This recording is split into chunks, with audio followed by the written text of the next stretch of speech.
Hello, welcome to AOD. The following is an incomplete and in no particular order list of stages of the awakening. If somebody has sent you this podcast, it is because they know your secret.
Hello, hi. How long has it been? Who cares? Well, here's the deal. We are apparently going to hit the accelerator in the old mass awakening process over the course of the next 18 months. You are finally, those of you who have been doing this for a while, going to get the satisfaction of watching people around you come aboard. So here is a list of stages of the awakening. It doesn't go the same way for everybody. It is a choice. You get to decide how this process happens. Some people are up in the airplane of unconsciousness and they are like, please land the plane. I would like some fresh fruit brought to me. I would like to be escorted off the plane gently into a cushy hotel room of consciousness. I would like everything to be easy peasy, and that is their choice. That is people who are like, I don't know how I woke up. I just know it now. Other people are like, I would like to jump from the airplane. I would like my parachute to malfunction halfway down. I would like to spin out and almost not make it and then skid in to the awakening. It is really up to how adventurous the soul is. I personally, my avatar is jealous of the people who push the snooze button until the last couple of years. That's actually a much smarter way of doing it. If you have a tendency to feel superior to people who have not completed their awakening process yet, there's a chance that you're a dum-dum and you did it prematurely, which isn't always a good thing, you know. Anyway, here's a list of stages in no particular order. The first stage of the awakening is called the wobble. This is when reality starts to wobble. People come into your life. Things come into your life. You won't catch the wobble until after the wobble has turned into the full-blown awakening. But if you look back to the months before your awakening process began, you will see little things planted into the reality, maybe the beginning of those synchronicities. When my avatar was about 3 months from waking up, a man told me at a party after a rave, as I was doing lines of ketamine and he was doing whippets, that he was sent from Hawaii to tell me that schizophrenia is not what people think it is. And because this was the wobble, this was pre-awakening, I was not looking for this sort of stuff at all. I just thought, man, maybe I should be doing whippets instead of ketamine. He seems to be on some good shit. The next stage is split up into different stages depending on the choice that you made. Now, historically, if you woke up anytime previous to 2017, it was often via a jump cut. A jump cut would be a near-death experience, some sort of big traumatic shift in your reality. A psychedelic trip could be considered a jump cut, something where there was one significant event that changed the course of your relating in reality. Because of how dense everything was when everyone else was asleep, the jump cuts were necessary to jar you out before the mass awakening began around 2017. So if you woke up in the kind of 2000, 2001, it was probably something pretty dramatic. 2012 maybe could have been more of a carrot or allegory, which we'll get into next. The next type of awakening template is the carrot. So this could be a dead loved one that connects you to the other side, a broken heart, a relationship you're trying to get back into, some sort of external enemy, a physical illness will often take you to a long-term physical illness will often take you through this process. Mental disturbances can take you to this process. Feeling extremely disillusioned, or a deep-seated kind of boredom mixed with homesickness will sometimes lead you through this process. The carrot and the allegory are not terribly different, but they are different phases of the awakening or different ways that the awakening can manifest. The allegory is often the experience in the physical reality that you are projecting your awakening onto. So this can be wanting to leave a job. What you're actually experiencing on a higher level is wanting to leave the matrix, right? Wanting to leave the programmed reality, but you're projecting that onto your job because you don't have the category of reason or the language for this yet. You don't know what's happening, so you're projecting onto that. Leaving a relationships, politics can be something that people project a lot of their awakening on. We've seen a lot of that lately. We're kind of like rejecting the programmed unconscious reality in the reflection of whatever we think is happening in the physical reality. Your relationship with art and creativity, the relationship with your own health, so on and so forth. This phase of the allegory, 18 months to 3 years, depending on how fast this goes. A twin flame dynamic is a popular ascension template. This is where you feel some connection to someone in a relationship that's difficult, and it forces you to go inside and find things about yourself. These are all reflections that we use to kind of snap ourselves out of it. The next phase of the awakening, once again, these are not linear. These do not happen to everybody. You'll find a little bit of yourself in here somewhere, is the visceral. This is where the awakening gets pretty bonkers. This is usually relatively early in it. Many people experience this as a psychotic break. Whether or not you do a stint in the psych ward will be determined by how you handle the visceral part of this. Now that there are already so many people who've already been through this process, this new kind of batch of mass awakenings will hopefully involve less of this because this new batch will have support because there will be a lot of people around, hopefully. But no shame. Listen, no shame. I did a little stint during this phase. I went to the psych ward. I said, listen, there's aliens talking to me. The reality's not what we think it is. Like, I just turn it off. Whatever you got to do, turn it off. I want to go back to the other thing. And they gave me a lot of meds. They gave me a lot of meds. It didn't, unfortunately, turn it off. It did not turn it off. It slowed it down. Not like it stopped happening. It just was literally recorded in slow motion. So this is in no way saying don't seek out mental health help. Do not use this podcast as an excuse to stop taking your meds. None of that. Nobody is saying any of that. Synchronicities are a big part of the visceral. Synchronicities so loud that you feel like everyone else can see them. I promise you they cannot. People will seem like they're in on it.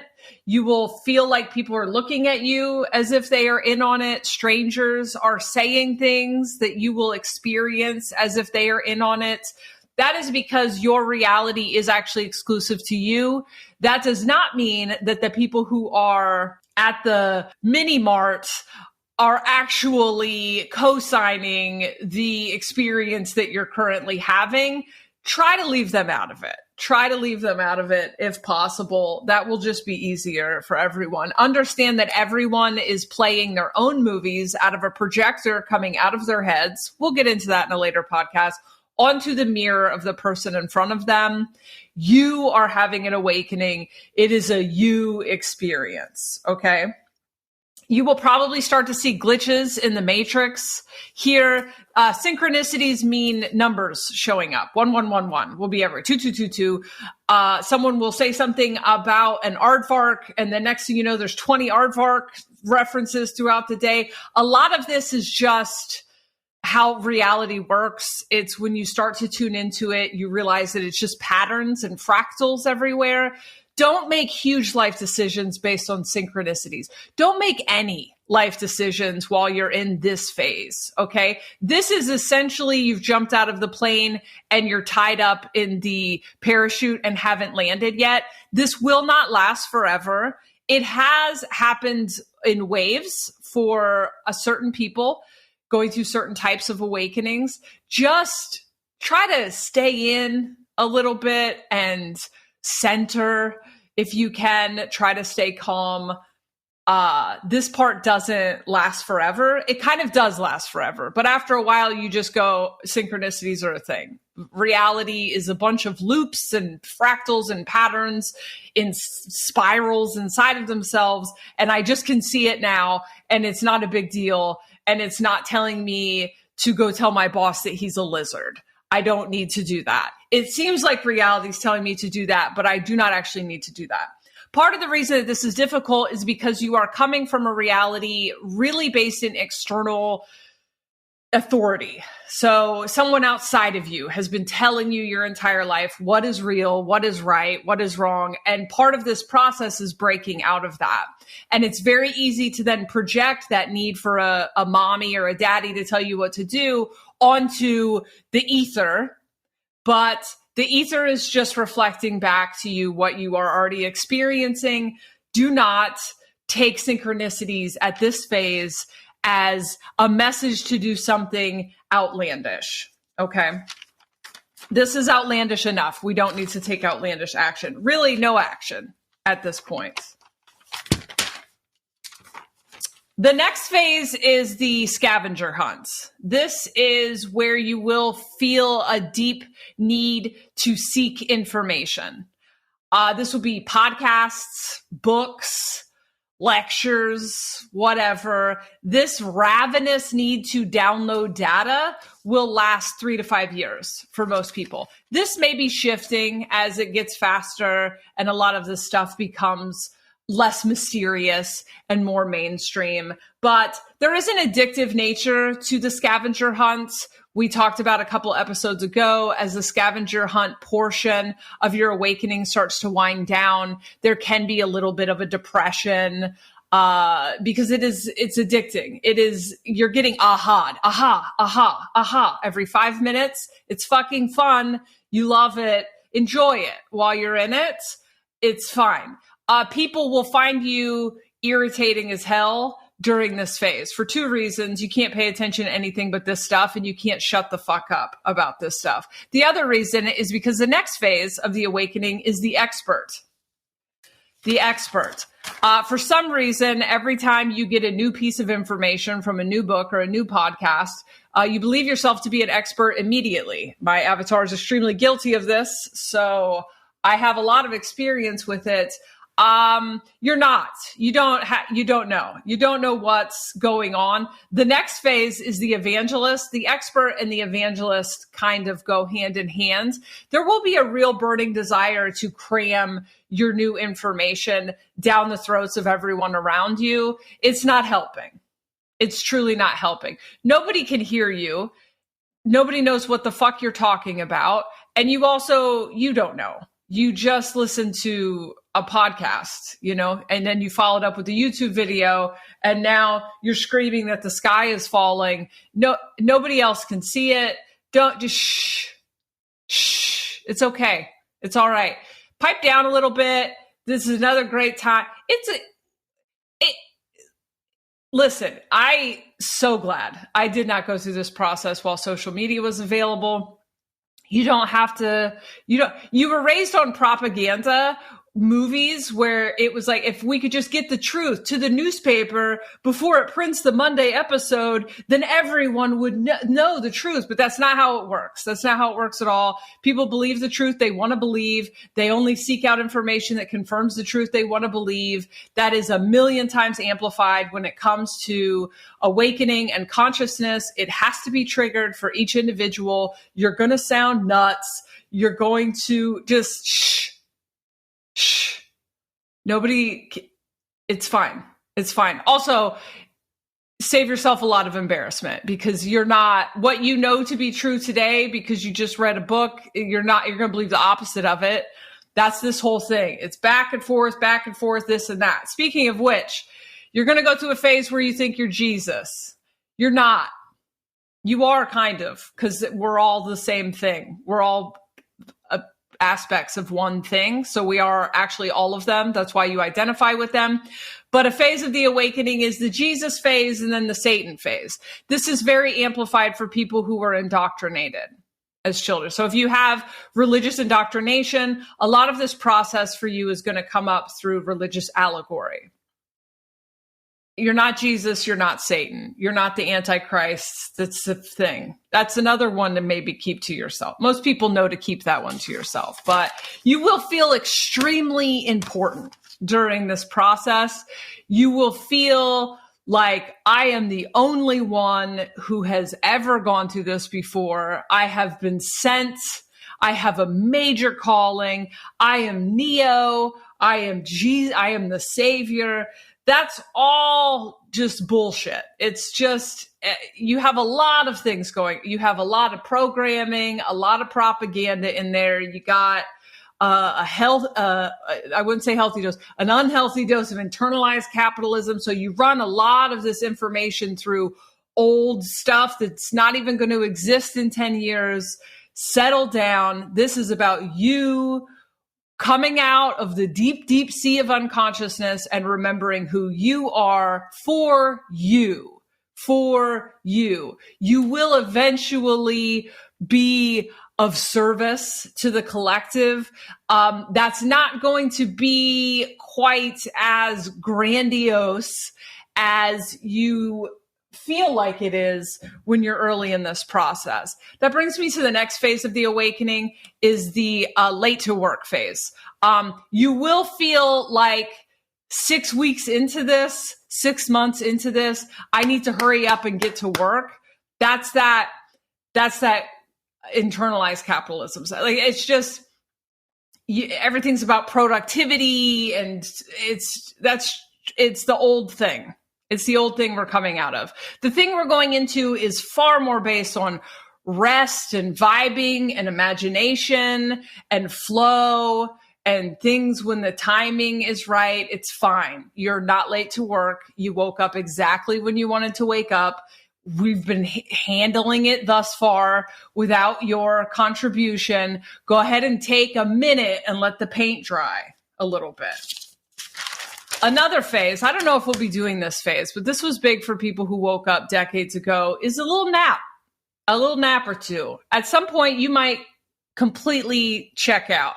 You might go, you know what, never mind. The world is 10,000 years old. I am going back to, I'm an atheist. This is only one lifetime. Or I just completely can't remember any of this shit. spending all my time and energy on my corporate job, whatever. It doesn't matter. It couldn't matter less.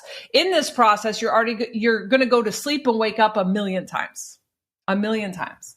You are going to get a huge amount of information. It's going to make so much sense. You're going to be kind of high on that.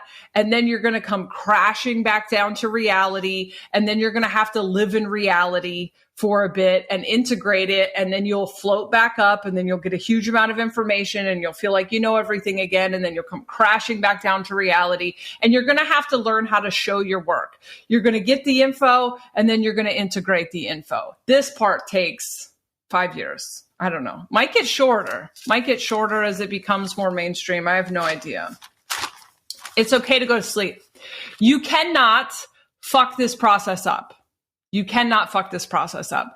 are going to make mistakes, as you should.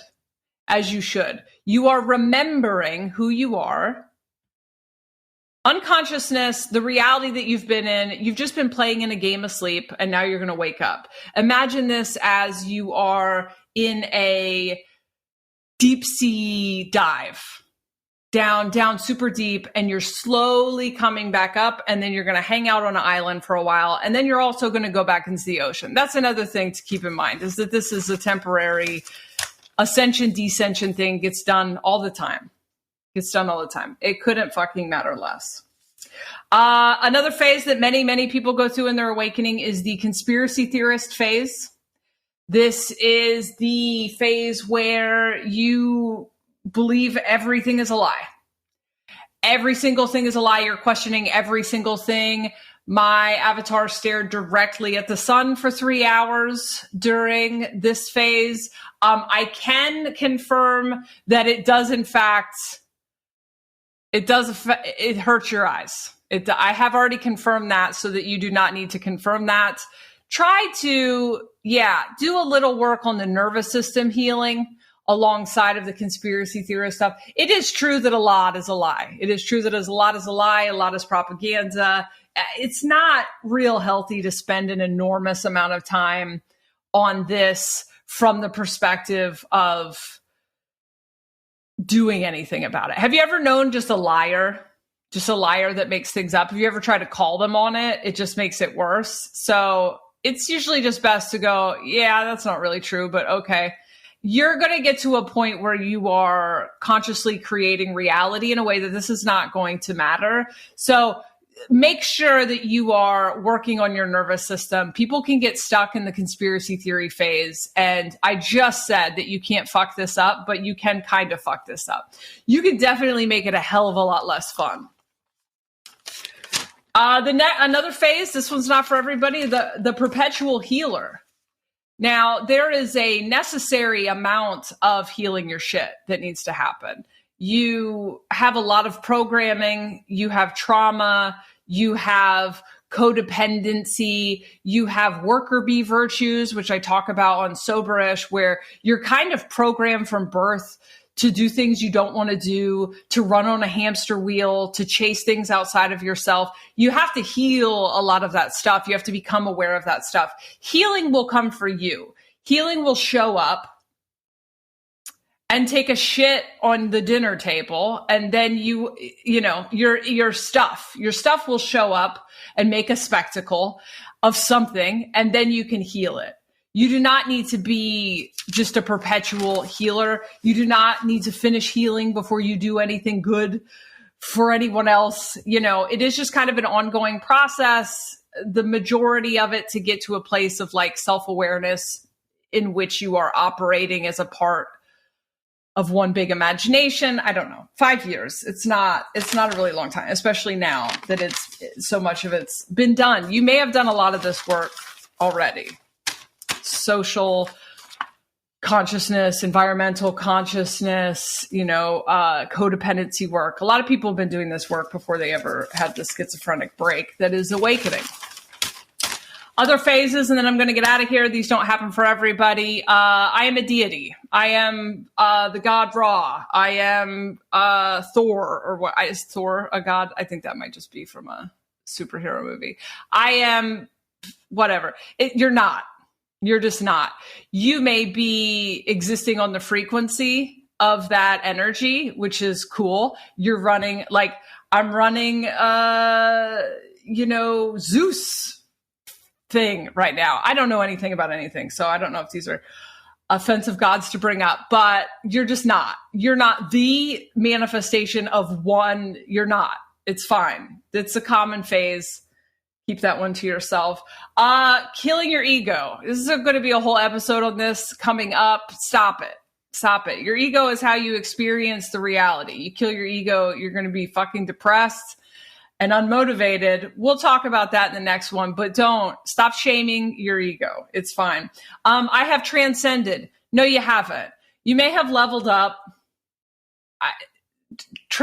You're not. You're living. It's fine. You don't need to. You don't need to. There's no judgment outside of the constructs of the game. That's it. Unconsciousness has all of this good, bad, right, wrong, light, dark, high vibe, low vibe. Like, none of this shit fucking matters. You are what you are, and you are an expression of the giant imagination, and it doesn't matter. It really couldn't matter less. You're waking up because you're ready to take a break from unconsciousness. The unconsciousness is starting to just kind of eat itself. So just taking a break and being conscious for a little bit. You're coming up out of that deep water. You're going to sit on the island. You don't have to transcend anything. Relax. Earth is a prison is a phase. This goes along with the conspiracy theory stuff. Sure, unconsciousness is a prison, kind of. Beings are pretty, they're a liability when they are unconscious. Things are wacky. It gets parasitic. It gets bad. It gets yucky. It's not, if everyone's conscious, it's not a prison. So that's a way to look at it. It's a perspective. It's a bummer. Seems odd to leave the perspectives and become a conscious creator and then choose to have that be the new story. Do you, but, follow your bliss. But that seems like a bummer to me. There is no point. So this is the nihilistic phase of the awakening. This often comes in between multiple phases of the awakening. Nothing matters. It's a liberating. It's a liberating statement. You're coming out of like a shit ton of lifetimes of believing that everything matters so much. And you are now finding out that it doesn't, which means all this stupid shit you used to worry about, it doesn't matter. You're free. You're free. But sometimes it feels like, what's the point? And that is when the old programming of chase something outside of you, consumer, worker bee virtues, which codependency, whatever, is starting to kind of fall away. And it's so much of your identity that it makes you feel hopeless. We are also in kind of a collective process right now that feels like the in-between and the new thing isn't here yet. So these are pretty common feelings. Go through them. It's a phase. It doesn't last forever. Another phase is I'm spiritual guy. A lot of people who do the I have no ego just trade it in for a spiritual ego. The ego is basically the identity of the character you're playing. There are a lot of preconceived notions of what makes somebody spiritual. Spiritual just means you have a spirit, which everyone does. So congrats. You can be a douche about it if you'd like, or you can just be fucking normal, whatever. Post-awakening depression is something that happens around the end of the scavenger hunt for most people. It's when you get it. You get the gist. And it's not mind-blowing every day anymore. And you may feel like, well, now what? Because you go from a cog in the wheel to getting your mind completely blown out for many people and everything. Then you project all of this potential, and that potential does exist. But then at some point you land and you have to reconcile that the potential exists within you, and that it requires you to become an active role in that. Nobody's going to hand it to you. Utopia exists through the collective decision to experience utopia, and you're a part of that. And it's not uncommon to feel a little depressed at this point. Everyone else is an NPC. Just say that you're lonely. just say that you're afraid that you're crazy and you feel alone in this process. We don't have to sure, maybe what we think NPCs are just people playing other games. We're not in their game, they're not in our game, so we can't really perceive them and they can't really perceive us. It's very easy in this process. My avatar is extremely guilty of it, to other everyone else because you feel othered, because you're having a delightfully divine psychotic break. But it's kind of a waste of time. So do whatever you want to do. The last phases that we're going to talk about in this episode is ego deaths and voids. So every so often, I mean, honestly, it's every 6 weeks at this point for many people, you are going to shed a huge portion of who you believed yourself to be. Because that is the toy at the bottom of the cereal box, is getting to the bottom of who you are. What are you? And you have a lot of ideas of who you are. I'm my job, I'm my relationships, I'm my status, I'm my material possessions, I'm my personality. Then you find out your personality is just a bunch of defense mechanisms and things you created to try to stay safe. You're going to have to shed these in order to experience intimacy and vulnerability and become more self-aware. And every time you shed these, you're going to go into a little bit of a void, a little bit of a fully formed caterpillar sitting in a cocoon with wet wings, and that feels fucking weird.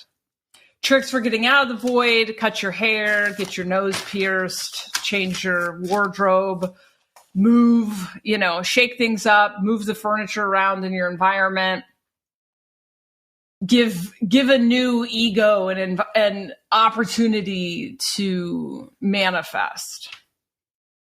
Coming up, who knows if these will actually come out, because I have a lot of plans and a lot of them don't come to fruition. We're going to talk about the different parts of you. What's happening right now is you're expanding into a bigger version of yourself. You're not changing from one small version of yourself to a different small version of yourself. You're not changing from unconscious guy to awake guy. You're changing to all of these aspects of yourself, and we're going to do individual episodes on those aspects of yourself. That's it. I'm currently afraid that I shouted through the beginning of this episode and that this audio is going to be unusable. If you go to jessereed.com, you can sign up for the Patreon. That's a much more serious version. For the $5 tier, you can get all of the past episodes. I am intermittently doing sessions and readings, but I only put them up a couple of weeks in advance. So you just have to check back to that a lot. I do have an abundance course. If you don't have the money to pay for the abundance course, because why would you need an abundance course? You can get it for free and pay for it after it works for you. Merch, whatever, all of it, jessereed.com. Music is by Mark Pontius. You can find him at Suitnop, which is his name spelled backwards with a 5 instead of an S. Speaking of scavenger hunts, the opening song featured New Mangoes as well. You can find them at New Mangoes on Instagram. NU Mangoes. I actually don't know how to spell mangoes. All right, that's it. Goodbye.